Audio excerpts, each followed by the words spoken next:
اس میں بھی کوئی حرج کی بات نہیں ہے، یہاں تک کہ اسلام گنجائش اور اجازت دیتا ہے۔ لیکن مذہب چارہ نہیں ہو سکتا۔ مذہب چارے سے میری مراد یہ ہے کہ ان کے مذہبی امور میں ہم شرکت نہیں کر سکتے بھائی چارے کے نام پر، اور یہ شرکت نہ کرنا، اس کو بھائی چارے کے خلاف سمجھنا، یہ بھی کوئی عقل مندی کی بات نہیں ہے، یا مطلب یہ سمجھ میں آتا ہے دونوں چیزیں سیپریٹ ہے کہ آپ ہمدردی اور غمگساری بھی رکھیں اور مذہب میں شریک نہ ہو، یہ ہو سکتا ہے۔ اب یہ لوگ کہتے ہیں کہ وہ تو مبارکباد پیش کرتے ہیں، ہم نہیں کرے تو اچھا ہی لگتا، تو بھائی ان کے مذہب میں دوسرے مذاہب کی جو تہوار آتے ہیں اس پر سیلیبریٹ کرنا ان کے لیے جائز ہے، اور ان کو مبارکباد دوسروں کو دینا وہ بھی جائز ہے، لیکن ہمارے مذہب میں یہ جائز نہیں ہے، تو ہم کیسے اس کی اجازت دے سکتے ہیں؟ اس کو آپ اور آسان مثال سے سمجھیے کہ کبھی ایسا ہو گیا کہ کوئی ہمارا ہندو بھائی یا غیر مسلم بھائی ہماری مسجد میں آیا اور نماز پڑھ لیا۔ اب ان کے مذہب میں تو جائز ہے کہ بھائی سب کا احترام کرو، سب کا یہ کرو، آدر کرو، اس نے کر لیا۔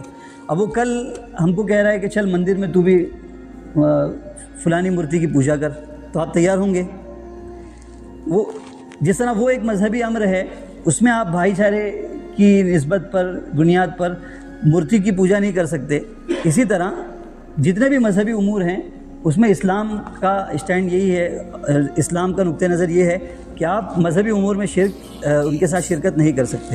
اور شرک تو بہت زیادہ سینسیٹیو معاملہ ہے۔ اللہ تعالیٰ فرماتے قرآن کریم میں کہ اللہ تعالیٰ سارے گناہوں کو تو معاف کر دیں گے، لیکن شرک کی اللہ تعالیٰ کے یہاں معافی نہیں ہے۔ اور یہ دنیا کھانے پینے کے لیے، سونے کے لیے، زندگی گزارنے کے لیے تھوڑی اللہ تعالیٰ نے بنائی ہے، یہ دنیا تو اللہ نے امتحان کے لیے بنائی ہے، اور امتحان یہی کفر اور شرک اور ایمان و توحید کا کرنا ہے۔ تو اس میں اگر ہم فیل ہو گئے تو پھر یہ ہماری بدقسمتی کی بات ہے۔ اس لیے میرے حساب سے تو ایجوکیٹ کرنا چاہیے۔ مذاہب جتنے بھی آج کل پائے جاتے ہیں، عامتاً ہمارا جو سابقہ پڑتا ہے ہندو مذہب کے لوگوں سے پڑتا ہے یا کرسچن لوگوں سے پڑتا ہے۔ ابھی جیسے مثال کے طور پر دیوالی آ رہی ہے، تو دیوالی کیوں منائی جاتی ہے؟ اچھا دیوالی میں چلے وہ ایک لمبا ٹاپک ہے۔ دیوالی میں ہوتا کیا ہے؟ لکشمی دیوی کو پوجتے ہیں، وہ مال کی دیوی ہے، یہ سمجھا جاتا ہے اگر وہ مہربان ہو گئی تو سال بھر مال کی فراوانی رہے گی۔ اور پٹاخے پھوڑے جاتے ہیں، کیوں؟ تاکہ بری روحیں ہمارے اطراف نہ آئیں۔ اب ہم ان کو ایجوکیٹ کریں۔ قرآن میں اللہ تعالیٰ فرماتے ہیں سورہ آل عمران سورہ نمبر 3 آیت نمبر 64 میں، تعالوا الی کلمۃ سواء بیننا وبینکم، کہ آپ کہہ دیجئے یہ کتاب والوں سے کہ آؤ اس بات کی طرف جو ہم میں اور تم میں یکساں ہے، اللہ نعبد الا اللہ، کہ ہم اللہ کے علاوہ کسی کی عبادت نہ کریں، ولا نشرک بہ شیئا، اور ہم اس کے ساتھ کسی کو شریک بھی نہ کریں، ولا یتخذ بعضنا بعضا اربابا من دون اللہ، اور ہم میں کا کوئی کسی کو خدا نہ بنا لے، رب نہ بنا لے۔ اور یہ ایسا نقطہ ہے جس پر سارے لوگ جمع ہو سکتے ہیں۔ میں نے اس سے پہلے بھی اس پر گفتگو کی ہے کہ اگر وہ ہندو مذہب سے تعلق رکھتا ہے، آپ اس کو بتائیے کہ آپ لکشمی دیوی کو یہ سمجھ رہے ہیں کہ ان کے پاس یہ طاقت ہے کہ اگر وہ راضی ہو گئی تو ہم سال بھر خوشحال رہیں گے۔ یہ آپ کے جو مقدس گرنتھ ہیں، آپ کی مقدس جو کتابیں، اس کے یہ خلاف ہے۔ آپ کی مقدس کتابیں تو یہ کہتی ہیں کہ ایک ایشور واد کا اس میں تصور پایا جاتا ہے، ایک خدا کی پوجا کا تصور پایا جاتا ہے، اسی کو مہان سمجھا جاتا ہے، اس کے الگ الگ نام ہیں، اس کو الگ الگ ناموں سے آپ کے ہاں پکارا جاتا ہے۔ لیکن مورتی کو پوجنا اور یہ سمجھنا کہ یہ ہمارے نفع نقصان کی مالک ہے، اس کا تو آپ کے گرنتھ اور آپ کی کتابیں اس کی اجازت نہیں دیتی۔ مان جائے تو فبیہا، نہیں تو کم سے کم یہ تو سمجھ جائے گا کہ بھائی ہم مذہبی امور میں شرکت نہیں کرتے ہیں مسلمان، بس اتنا کافی ہے۔ باقی آپ لین دین میں، معاملات میں، ان کے ساتھ خیر خواہی کرنے میں کوئی کمی مت رکھیے، لیکن مذہبی امور میں شریک بھی مت ہوئی، ٹھیک ہے؟ امید ہے اس کا جواب مل گیا ہوگا۔ ایک سوال ہے مفتی صاحب، ٹرین میں نماز کیسے پڑھی جائے، اور وضو ضروری ہے یا تیمم بھی کافی ہے؟ ٹرین میں نماز پڑھنے کے بارے میں فقہا لکھتے ہیں کہ ٹرین میں نماز بھی کھڑے ہو کر ہی پڑھی جائے گی، بیٹھ کر خواہ مخواہ نہیں پڑھی جائے گی۔ بہت سارے لوگ ٹرین میں سیٹ پر بیٹھ کر نماز پڑھ لیتے ہیں، تو اگر ایک بات تو یہ کہ بہت ایسا ٹرین ایسی انداز سے چل رہی کہ آپ کھڑے ہوں گے تو آپ کو اندیشہ ہے کہ آپ گر جائیں گے، بالکل چکر آ جائے گی آپ کو. سنبھال لیں گے تو کھڑے ہو کر ہی پڑھنا ہے، لیکن بالکل چکر آ جائے گی، گر جائیں گے، ایسا آپ کو کچھ اس طرح کی بیماری بھی ہے تو بیٹھنے کی اجازت مل سکتی ہے. یا پھر ٹرین اتنی کھچا کھچ بھری ہوئی ہے کہ اگر آپ کھڑے ہو کر نماز پڑھتے ہیں تو دوسرے کو تکلیف ہو جاتی ہے، تو ایسے موقع پر آپ بیٹھ کر نماز پڑھ سکتے ہیں.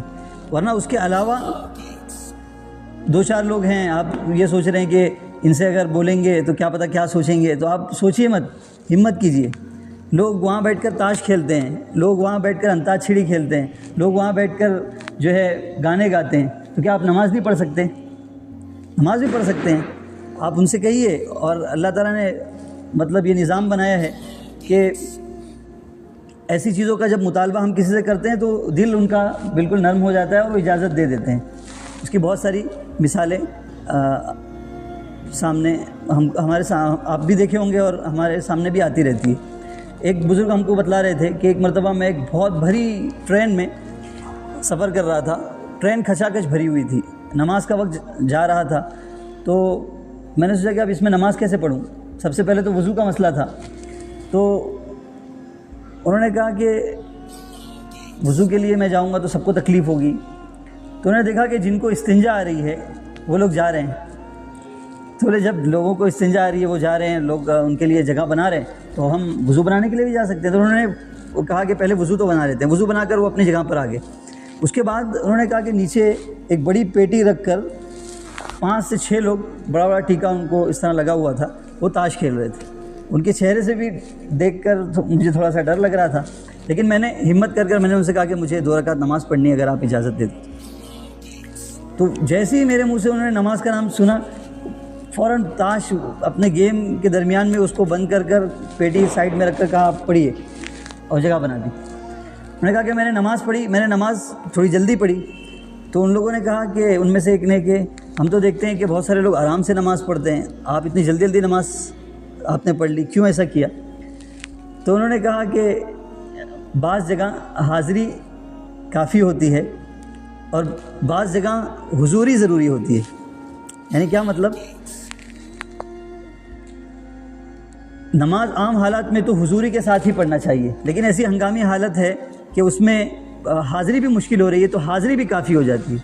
جیسے انہوں نے مثال دی کہ جیسے بچہ ہوتا ہے تو جو پلے گروپ کا بچہ ہوتا ہے یا جونیئر سینئر کے جی کا، اس کے لیے حضوری ضروری نہیں ہوتی کہ کلاس میں وہ کتنے اٹینشن کے ساتھ بیٹھا ہے اور میڈم کا لیکچر سن رہا ہے، ٹیچر کا، بلکہ بس وہ حاضر ہے تو اس کی حاضری ہی بہت کچھ اس کو سکھا دے گی. لیکن ہاں آگے جانے کے بعد جب وہ ایک اچھے اسٹینڈرڈ میں پہنچ جاتا ہے، آگے بڑھ جاتا ہے، تو اب اس کے لیے حضوری بھی ضروری ہوگی. تو وہ لوگ بہت خوش ہوئے اور اس طرح سے اللہ تعالیٰ نے انتظام بھی کر دیا. تو ہمت کرنا چاہیے. اور رہی بات تیمم کی، تو دیکھیے وضو جب تک پانی موجود ہے تیمم نہیں کیا جا سکتا. اگر آپ کے ڈبے میں پانی ختم ہو گیا ہے، دوسرے ڈبے سے آپ وضو کر سکتے ہیں، وہاں جا کر کریے. اور اگر پوری ٹرین میں ایسا ہو گیا پانی ختم ہے، اب نیکسٹ اسٹاپ بھی اگلے 1 گھنٹے میں 2 گھنٹے میں نہیں آنے والا ہے اور آپ کی نماز کا وقت نکلا چلا جا رہا ہے، تو ایسے موقع پر اگر اطراف میں کہیں پر بھی آپ کو پانی کی بالکل کوئی سبیل نظر نہیں آ رہی ہے، تو ایسے موقع پر جو دھول اور گرد و غبار لگے ہوئے ہوتے ہیں ٹرین میں، ان پر بھی آپ ہاتھ مار کر ان سے تیمم کر سکتے ہیں. اس وقت تیمم کی اجازت ہوگی. چونکہ تیمم کے لیے زمین یا زمین کی جنس کی کسی چیز کا ہونا ضروری ہے. اب ٹرین میں زمین تو نہیں پائی جاتی، وہاں لکڑی ہے یا لوکھنڈ ہے، یہ سب چیزیں ہوتی ہیں، تو زمین کی جنس کی چیزیں اس میں دھول شامل ہے. تو اب ایسی جگہ تلاش کریے جہاں ٹرین والوں نے صفائی کے دوران کئی مہینوں سے جھاڑو نہیں مارا ہے. وہ جگہ پنکھا بھی ہوتی ہے ہماری انڈیا میں، اور دروازے کے پیچھے کی جگہ بھی ہوتی ہے. گندگی میں ہم کو بہت آگے ہم ترقی کر رہے ہیں، آگے پہنچ گئے. تو وہاں پر ہاتھ مار کر دھول، چاہے بہت زیادہ ہاتھ پر نہ بھی بیٹھے تو بھی اگر دھول جمی ہوئی آپ نے ہاتھ مارا، اس طرح اس کو جھٹک لیا اور ایک مرتبہ چہرے پر پھیر لیا، دوسری مرتبہ ہاتھ مار کر اس طرح ہاتھ پر پھیر لیا، تو آپ کا تیمم ہو گیا، یعنی آپ کا وضو ہو گیا. اب ایسی حالت میں آپ نماز ادا کر سکتے ہیں. امید ہے جواب مل گیا ہوگا. جی ہاں، قبلے کے رخ کے لیے جہاں تک ہو سکے تابہ مقدور قبلے کی طرف رخ کر ہی نماز پڑھنا چاہیے.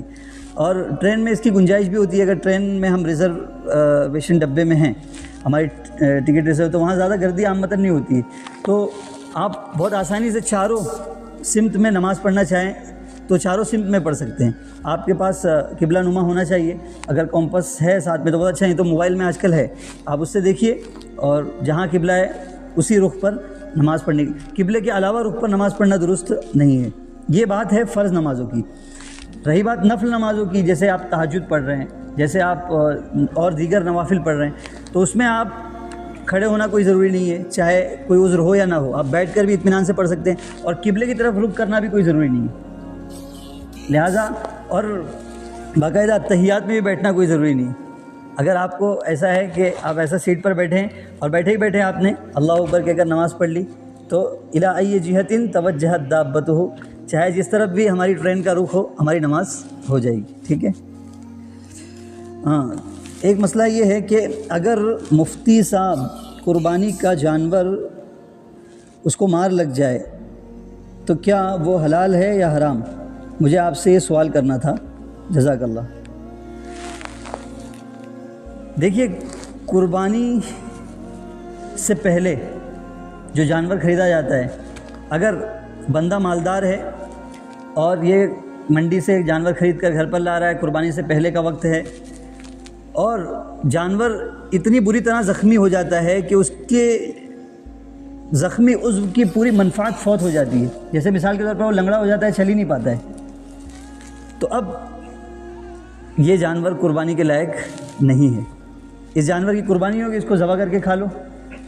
اگر ذبح کر کے کھا نہیں رہے ہیں آپ تو، اور اس جانور کو بیچ رہے ہیں تو بیچ بھی سکتے ہیں، بیچنے کی بھی اجازت ہے، لیکن پھر جب دوسرا جانور آپ خریدیں گے تو پہلا جانور مثال کے طور پر آپ نے 20,000 کا خریدا تھا، اب دوسرا جانور آپ کو 15,000 کا مل گیا، تو اوپر جو 5,000 آپ کے بچے، تو مالدار ہونے کی صورت میں آپ کو اس کا صدقہ کرنا ضروری ہوگا، اس کا استعمال آپ کے لیے جائز نہیں ہوگا، اور اگر زیادہ قیمت کا ہے تب تو کوئی پرابلم ہی نہیں۔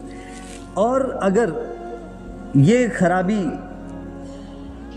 یعنی اس طرح کا کوئی زخم ذبح کے وقت میں جانور میں آ گیا، کوئی ایسا عیب پیدا ہو گیا جو قربانی کے لیے مانے ہے، تو اس عیب کا کوئی اعتبار نہیں ہے، اسی حالت میں اس کو ذبح کیا جا سکتا ہے۔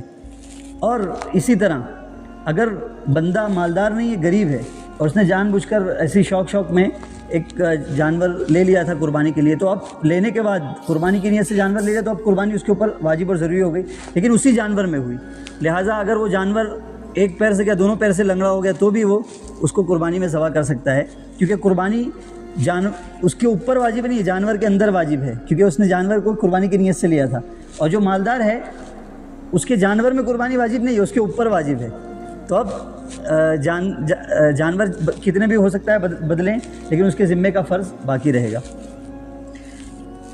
امید ہے جواب مل گیا ہوگا۔ ایک سوال یہ بھی کیا ہے کہ مفتی صاحب ایئر رنگ اور وضو، اس کے بارے میں اس پر کچھ روشنی ڈالیں۔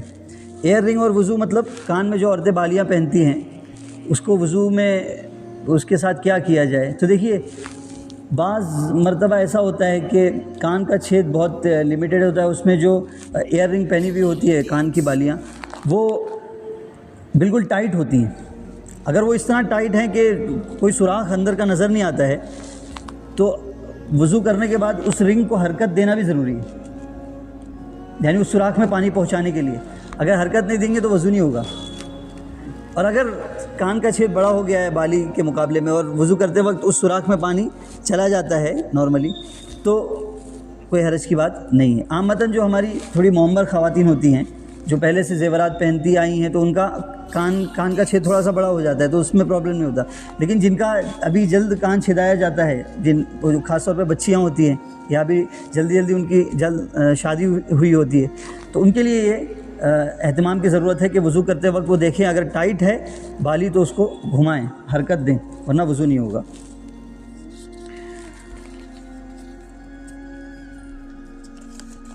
ایک سوال یہ کیا گیا ہے کہ مفتی صاحب نماز عیدین کے بعد مصافحہ کرنا کیسا ہے؟ دیکھیے، نماز عیدین کے بعد کا مصافحہ قرآن و حدیث سے کہیں ثابت نہیں۔ مصافحہ کہاں ہوتا ہے؟ جب کوئی بندہ کہیں دور سے آتا ہے یا کوئی دوست بہت دنوں کے بعد ملتا ہے تبھی نارمل ہم مصافحہ کرتے ہیں، مصافحے کا وہی وقت ہے۔ اب عید کے بعد ایک رواج چل پڑا ہے مصافحے کا اور معانقے کا، تو یہ ایک زائد چیز ہے۔ اگر اس کو عبادت اور ضروری سمجھ کر کیا جاتا ہو تب تو اس کا ترک ضروری ہے، واجب ہے، لیکن اگر رسم کے طور پر بھی کیا جاتا ہے تو اس کو بہت زیادہ اہمیت دینے کی ضرورت نہیں ہے، کیونکہ اس کی وجہ سے بہت سارے لوگوں کا ذہن یہ بن رہا ہے کہ عید کے موقع پر اگر گلے نہیں ملیں گے تو ہماری عید کیسی چلے گا ہی نہیں۔ تو دیکھیے دین میں جتنا اللہ اور اس کے رسول نے ہم کو بتلا دیا اسی پر اکتفا کرنا چاہیے۔ سورہ حشر کی آیت نمبر 7 میں اللہ تعالیٰ فرماتے ہیں وَمَا آتَاكُمُ الرَّسُولُ فَخُذُوهُ وَمَا نَهَاكُمْ عَنْهُ فَانْتَهُوا، جو نبی دے دیں وہ لے لو، جس سے روک دے رک جاؤ۔ تو نبی نے ہم کو یہ طریقہ نہیں دیا، اس لیے علامہ شامی رحمۃ اللہ علیہ نے کتاب الحظر والاباحہ میں لکھا ہے کہ صحابہ نے کبھی بھی عیدین کی نماز کے بعد مصافحہ کیا ہو، اس کا کوئی ثبوت نہیں ملتا ہے۔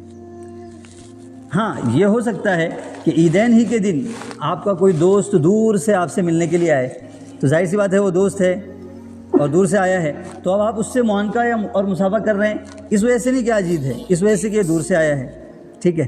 تو اس اعتبار اور اس میں بہت شدت بھی نہ برتی جائے کہ بھائی کوئی اگر کرنے کے لیے آ رہا ہے تو آپ نے اس کو دھکا دے دیا کہ جاؤ یہاں سے، تو یہ بھی اچھی بات نہیں ہے۔ پیار حکمت سے آپ سمجھا دیجئے، پہلے کر لیجئے پھر اس کو سمجھا دیجئے، فتنہ کوئی پیدا نہیں ہونا چاہیے، بس امید ہے ملتے ہی نہیں جی، تو سمجھانا ایجوکیٹ کرنا چاہیے، وہی معلوم نہیں۔ آج خوشی کا موقع ہے، ہاں خوشی کا موقع ہے تو نہیں، ہم بعد میں نکلنے کا مسجد سے، ہم لوگ اس میں یہ کرنے کا کہ بھائی مسجد تھوڑا ہاں بعد میں نکلنے کا، اور اگر کوئی مل بھی رہا ہے تو اس کی گنجائش بھی ہے، اس معنی کر کے کہ آپ بولتے بھی رہیں کہ بھائی آپ تو میرے بہت عزیز ہیں، آپ ایسے نہیں کہ صرف آپ سے عید کے دن ہی ملا جائے، آپ سے تو روز ملنا چاہیے، یہ بول کر آپ ملیے، اس کو میسج بھی جا رہا ہے۔ مجھ سے عید میں جتنے لوگ ملے تھے میں سب کو ایسا ہی بول رہا تھا، ٹھیک ہے۔ ہاں السلام علیکم مفتی صاحب، اگر نماز میں درمیان سے شامل ہوں جبکہ 1 یا 2 رکعت ہو چکی ہو تو شامل ہو کر ثنا پڑھنا ہے یا جب بقیہ نماز کو مکمل کرنے کے لیے کھڑے ہوں تب پڑھنا ہے؟ سوال سمجھ میں آیا؟ ثنا کب پڑھنا ہے؟ جب بقیہ نماز پڑھنے کے لیے ہم کھڑے ہوں گے تب، کیونکہ وہ پہلی رکعت ہوگی، اور ثنا کب پڑھی جاتی ہے؟ پہلی رکعت میں، اس لیے اس وقت پڑھی جائے گی، ٹھیک ہے۔ آخری سوال ہے مفتی صاحب، طلاق دینے کا صحیح طریقہ کیا ہے؟ بہت اچھا سوال ہے، ماشاء اللہ۔ نہیں یہ بھی ایک اہم چیز ہے، انشاءاللہ جب ہم لوگ نکاح کورس انٹروڈیوس کروائیں گے تو اس میں ایک پورا اہم ٹاپک طلاق پر بھی ہوگا، جس میں طلاق کے سلسلے کی ساری باتیں انشاءاللہ تفصیل کے ساتھ آئے گی، اس کو طلاق دینے کا طریقہ، طلاق کیا ہے وہ بھی تو پتہ چلے۔ گن ہم نے دے دی ہے بچے کے ہاتھ میں، لیکن اس کو چلانے کا طریقہ نہیں معلوم ہے، تو کہیں بھی چل جائے گی تو مسئلہ ہو جائے گا، ٹھیک ہے، اس لیے اس کو بتانا بھی ضروری ہے کہ کیسے چلتی ہے۔ طلاق کے بارے میں سب سے پہلی بات تو یہ آپ یاد رکھیے کہ طلاق مذہب اسلام ایک واحد ایسا مذہب ہے جس نے شروعی زمانے سے نکاح کو ایک کانٹریکٹ قرار دیا، اور نکاح کو اگر ختم کرنا ہے تو اس کے لیے ایک ایگزٹ کے طور پر طلاق کو رکھا، تاکہ کبھی ایسا ہو کہ دونوں کی زندگی آپس میں خوشگوار طریقے پر نہیں گزر پا رہی اور دونوں ایک دوسرے کو نہیں سمجھ پا رہے ہیں تو وہ آسانی سے نکل بھی سکے۔ دوسرے بہت سے مذاہب میں یہ چیز نہیں پائی جاتی، جیسے کہ اس سے پہلے بھی میں نے آپ کے سامنے بات رکھی تھی، ہندو مذہب میں ایک زمانے تک ستی کی رسم چلی آ رہی تھی کہ بیوی کو شوہر کے جنازے کے ساتھ اس کو جلا دیا جاتا تھا، اور بھی دوسرے مذاہب میں اس کو بہت برا سمجھا جاتا ہے۔ یہی سمجھا جاتا ہے کہ ایک مرتبہ جب شادی ہو گئی، میرج ہو گئی، تو اب یہ کئی جنموں کا ساتھ ہو گیا، اب یہ ہمیشہ ان کو ساتھ میں رہنا پڑے گا، لیکن ہمارے یہاں ایسا نہیں ہے۔ کبھی ایسا ہو سکتا ہے کہ آپس میں نا اتفاقی ہو جائے، لیکن ظاہر سی بات ہے کہ طلاق یہ ایک ایگزٹ کے طور پر ہے تو ہے، لیکن یہ بہت پسندیدہ ہو ایسا نہیں ہے، کیونکہ اس سے رشتوں میں دراڑ پیدا ہوگی، دل ٹوٹیں گے، گھر بسنے کے بجائے ٹوٹیں گے، تو اس لیے اس کو استعمال کرنے کا طریقہ بھی شریعت نے سکھایا ہے۔ اب ہمارے یہاں کیا ہے، مسکنسیپشن پایا جاتا ہے، ہم لوگ سمجھتے ہیں جب طلاق دینے کی بات آتی ہے تو 3 طلاق دیں گے تبھی طلاق ہوتی ہے، اس سے پہلے طلاق نہیں ہوتی، حالانکہ شریعت میں یہ مکروہ طلاق ہے، 3 طلاقیں حضور کے زمانے میں کوئی دیتا تھا اور صحابہ کے زمانے میں، تو معمول یہ تھا کہ اس سے رجوع کرواتے تھے، کہ واپس رجوع تو نہیں ہو سکتا، اس کو بدعت قرار دیتے تھے کہ یہ تم نے صحیح کام نہیں کیا، اس کو برا سمجھا جاتا تھا۔ بلکہ حضرت عمر رضی اللہ عنہ نے تو یہ فیصلہ کیا تھا کہ جو 3 طلاق دے گا اس کے سر پر کوڑے لگائیں گے، حالانکہ کسی حد میں سر پر کوڑے لگانا نہیں ہے، تو 3 طلاق بالکل بھی نہ دی جائے۔ بلکہ طریقہ کیا ہے طلاق دینے کا؟ سب سے بہتر اور اچھا طریقہ طلاق دینے کا یہی ہے کہ جب بیوی سے آپس میں نہیں بن رہی ہو، بہت غور و فکر کر لیا ہم نے، کرنے کے بعد ایسی پاکی کے زمانے میں جس میں ہم نے بیوی سے قریب قربت ہم نے حاصل نہ کی ہو، وہ ناپاک ہوئی ہو، اس کے بعد پاک ہوئی ہو، غسل کیا ہو، اس کے بعد ہم اس کے قریب نہ گئے ہوں، اس کو اسی حالت میں ایک مرتبہ اس کو یہ کہہ دے کہ میں تجھے طلاق دیتا ہوں، بس چھوڑ دے اس کو۔ اب وہ عدت گزارے گی، عدت میں بیٹھی رہے گی۔ اب طلاق کے 99% جو معاملے آتے ہیں وہ کیسے آتے ہیں؟ غصے میں، جلد بازی میں طلاق دے دیا، یہی ہوتا ہے۔ تو اب اس طرح اگر کوئی طلاق دے گا تو بتائیے غصے اور جلد بازی کی بات آئے گی کیا؟ اس کو کیا کہا جا رہا ہے کہ پاکی کے زمانے میں دے۔ ناپاکی کے زمانے میں بھی غصہ آ سکتا ہے کہ بیوی سے قریب نہیں ہو سکتا، اس وجہ سے بھی ایک نفرت دل میں پیدا ہوتی ہے۔ یہ نفرت اور آپس میں جو جھگڑا چل رہا ہے وہ یہ ڈبل ہو کر آدمی کبھی جذبات میں آ کر طلاق دے دیتا ہے۔ تو کہہ رہے ہیں کہ نہیں، ناپاکی کی حالت میں طلاق مت دو، بلکہ پاک ہو گئی تم اس کے قریب بھی جا سکتے ہو، لیکن تم غور و فکر کر یہ سوچ رہے ہو کہ نہیں اب میرے ساتھ اس کا نباہ نہیں ہو سکتا ہے، عافیت اسی میں کہ ہم دونوں علیحدہ ہو جائیں، تو اب آپ سوچ سمجھ کر ایک طلاق دے دو۔ اب کیا؟ اب بیوی 3 حیض تک، ابھی یہ پاکی کا زمانہ گزرے گا، پھر حیض کا زمانہ آئے گا، پھر پاکی کا زمانہ آئے گا، پھر حیض کا زمانہ، پھر پاکی کا زمانہ، پھر حیض کا زمانہ۔ جب وہ ختم ہوگا تب جا کر بیوی نکاح سے جدا ہوگی، تب تک وہ عدت میں ہوگی۔ اور عدت میں کہاں بیٹھے گی؟ شوہر کے گھر میں، جہاں پر وہ رہتی تھی شوہر کے ساتھ، وہیں رہے گی۔ اور یہ والی عدت کون سی ہے؟ بناؤ سنگھار والی عدت۔ اس عدت میں بیوی کو یہ حکم ہے کہ اچھے اچھے کپڑے پہنے گی، آنکھ کا، ناک کا، کان کا، منہ کا، گلے کا، ہاتھ کا، سب پہنے گی، اور بہت صاف اور ستھری رہے گی۔ کیوں؟ تاکہ اگر شوہر نے کسی بھی جلد بازی کا مظاہرہ کیا ہوگا اپنے اس فیصلے میں تو وہ اس مدت میں غور بھی کر لے گا۔ دوسرا یہ کہ کبھی اس کی نظر اگر چلتے پھرتے بیوی پر پڑ جائے گی تو وہ بیوی کی طرف اگر مائل ہو گیا تو اس سے رجوع ہو سکے گا۔ لیکن اللہ کا کرنا ایسا ہوا کہ بندے نے پورے 3 حیض تک اس کی طرف کوئی توجہ نہیں کی، 3 حیض گزر گئے، اب یہ دونوں جدا ہو رہے ہیں۔ اب یہ جو جدائی ہے آپ بتائیے کتنی جینیون ہوگی اور کتنا مطلب سوچ سمجھ کر یہ فیصلہ لیا گیا ہوگا۔ تو اب یہ طلاق زحمت ہو سکتی ہے، ایسی طلاق یہ رحمت ہے۔ اگر یہ نہ ہوتی تو نہ جانے کتنے کورٹ کچہری کے چکر کاٹنے پڑتے اگر قانونی کارروائی کے مطابق اگر جدا ہم ہوتے آپس میں ایک دوسرے سے جدا ہوتے اور قانونی طریقہ اختیار کرتے تو نہ جانے کتنا وقت لگتا۔ یہاں پر بہت آسانی کے ساتھ دونوں جدا ہو جا رہے ہیں۔ اب حلالے کا بھی لفڑا نہیں آ رہا ہے اس میں، کیونکہ دونوں آپس کی انڈرسٹینڈنگ سے گئے ہیں۔ اب 3 طلاق ہو گئی، دونوں جدا ہو گئے، اب دونوں کو واپس سے ریگریٹ ہو رہا ہے، افسوس ہو رہا ہے۔ تو اب طلاق کتنی ہوئی ہے؟ ایک ہی ہوئی ہے۔ اب دوبارہ بھی یہ تقریباً 3-4 مہینہ گزر گیا ہے، اس کے بعد یہ دونوں ملنا چاہے تو مل سکتے ہیں، بس واپس سے نکاح کرنا پڑے گا اور مہر واپس سے دینا پڑے گا، واپس رہو۔ اب شوہر 2 طلاق کا مالک ہے، پھر انبن ہوئی 1 طلاق اور دے دو، پھر 6 مہینہ 4 مہینہ 5 مہینہ گزرے گا، اس کے بعد پھر اس نے رجوع نہیں کیا تو اب یہ نکاح سے جدا ہو گئی، پھر دونوں کو افسوس ہوا، دونوں آپس میں ایک دوسرے سے واپس سے نکاح میں آنا چاہتے ہیں، تو اب 1 طلاق کا شوہر مالک ہوگا اور اب اس کے پاس لاسٹ چانس ہوگا۔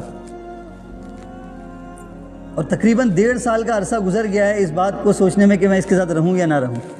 اب اس کے بعد اگر کوئی فیصلہ لیتا ہے یا اگر ناحق طریقے پر بھی کوئی اس طرح کر رہا ہے کہ بیوی کو ستا بھی رہا ہے، تو اب ایسی 3 مرتبہ آزما لینے کے بعد بیوی کوئی ایسی نہیں ہوگی کہ جو یہ کہے کہ میں 4تھی بار بھی اس کے پاس جانا چاہوں۔ اگر وہ جانا چاہ رہی ہے تو وہ بیوقوف ہے، اس کو کیا ضرورت ہے جانے کی؟ جو 3 مرتبہ تیرے ساتھ کھیل چکا ہے، تیری عزت کے ساتھ کھیل چکا ہے، تجھے کوئی اہمیت نہیں دیتا، تو اس کے پاس کیوں جانا چاہ رہی ہے؟ مت جا، اب اپنی ایک نئی زندگی کی شروعات کر۔ اور اگر دونوں کو واپس سے افسوس ہو رہا ہے تو شریعت کہہ رہی کہ نہیں اب تمہارا نکاح ہو ہی نہیں سکتا. اور اصل میں شریعت بیوی سے کہہ رہی ہے, عورت کا خیال رکھ رہی ہے کہ نہیں تو کوئی کھیل اور تماشے کی چیز تھوڑی ہے کہ وہ جب چاہے تجھے طلاق دیتا رہے. 3 مرتبہ اس نے طلاق دے دیا ہے, اب اس سے زیادہ تمہاری بے عزتی میں شریعت کہہ رہی ہے ہم برداشت نہیں کر سکتے. اب تم جاؤ دوسرا گھر بساؤ اور دوسرے کے ساتھ زندگی گزارو. اگر وہ پھر بھی بزید ہے کہ نہیں ہم کو کرنا ہے تو جاؤ پھر نیا نکاح کرو, پھر طلاق ہوگی, پھر عدت گزرے گی, پھر چوتھی بار آ کر رہو. اور چوتھی بار بھی جب 3 بار کا تجربہ یہ بات بتا چکا ہے کہ اس کو تمہارے اندر کوئی انٹرسٹ نہیں ہے, وہ تمہارا استحصال ہی کر رہا ہے, تو چوتھی مرتبہ پھر یہی ہوگا, اس کا غلط استعمال ہی ہوگا. اس لیے یہ طلاق دینے کا ایک صحیح طریقہ ہے. اگر کبھی کسی کو ضرورت پیش آئے تو طلاق صرف ایک ہی دینی چاہیے, تاکہ اگر جلد بازی میں فیصلہ ہم کر رہے ہیں یا غصے میں کر رہے ہیں تو ایک بڑا زمانہ ہمارے پاس ہو اس پر غور و فکر کرنے کا. اس درمیان اگر ہم رجوع کرنا چاہیں, واپس اپنے نکاح میں لینا چاہیں تو آسانی سے لے سکیں. ھذا واللہ تعالی عالم بالصواب. سبحان اللہ و بحمدہ, سبحانک اللہم و بحمدک, نشہد ان لا الہ الا انت, نستغفرک و نتوب الیک. طلاق سمجھ میں آیا کہ نہیں بھائی؟ ہاں طلاق بائن اس طلاق کو کہتے ہیں جس میں طلاق بائن کا لفظ استعمال کر کے یوں کہ میں تجھے طلاق بائن دیتا ہوں. ایک یہ, دوسرا کنائی الفاظ سے طلاق دے. کیا کنائیں؟ مثال کے طور پر وہ کہے کہ جا تو اپنے گھر چلی جا, اور نیت طلاق کی کر رہا ہے, یا تیرا معاملہ میں نے تیرے سپرد کر دیا بابا جا, یہ بھی, اور نیت طلاق کی کر رہا ہے. تو اس صورت میں جو طلاق پڑے گی وہ طلاق بائن پڑے گی. یا پھر طلاق کوئی خطرناک قسم کی طلاق دیا ہوا, تجھے شیطانوں کی طلاق, تجھے کتوں کی طلاق, اس طرح بول کر, یا تجھے 1 لاکھ طلاق, بھاگ جائے یہاں سے, اس طرح جو تاکید کے ساتھ جو طلاق دے, یہ بھی طلاق بائن ہوتی ہے. طلاق بائن اور طلاق رجعی میں فرق یہ ہوتا ہے کہ طلاق رجعی میں آپ رجوع کر سکتے ہیں بیوی سے, اور طلاق بائن میں رجوع نہیں کر سکتے, نکاح کرنا پڑے گا. اگر 3 طلاق بائن دی تب تو وہ حرام ہی ہو جائے گی, اب وہ واپس آ ہی نہیں سکتی. طلاق بائن اگر 1 یا 2 دی ہے تو واپس سے نکاح کر اپنی زوجیت میں لایا جا سکتا ہے. 3 ہو گئی تو پھر وہ طلاق مغلظہ ہو جاتی ہے, حرمت ابدیہ, مطلب ایک حرمت ثابت ہو جاتی ہے, وہ کنٹینیو رہتی ہے. ٹھیک ہے.